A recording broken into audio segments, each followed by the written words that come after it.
तक्रार देखील पोलीस ठाण्यामध्ये करण्यात आली. मात्र मधुर म्हात्रे आहेत, त्यांचे वडील जे आहेत ते म्हणतात की माझ्या मुलाची बदनामी सुरू केली आहे. त्या संदर्भात त्यांनी पोलीस ठाण्यामध्ये देखील तक्रार दाखल. कसली बदनामी? मुलगा हरवला. हरवलेच आहे ना. मी मुलगा हरवला कुठे म्हणतो? आम्ही आमचे नगरसेवक हरवले म्हणतो.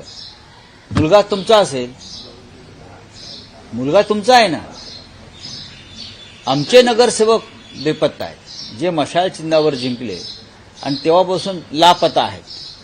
बरं का, एक सिनेमा होता लापता लेडीज, बरं का. तसे लापता हे जेंट्स कुठे आहेत? लापता कॉर्पोरेटर्स, लापता पार्षद. तर तसे ते कुठे मिसळलेत, हरवलेत, अदृश्य झालेत, वेषांतर करून फिरतायत, पाहावं लागेल ना. आमचे नगरसेवक हरवले आहेत. ठाणे हा कोणाचा बालेकिल्ला नाही आहे. जर पक्षानं आदेश दिला तर नामोनिशाण मिटवून टाकू, असं गणेश नाईकांनी एक प्रकारे एकनाथ शिंदेंना इशारा दिला. मी गणेश नाईकांच्या भूमिकेशी सहमत आहे.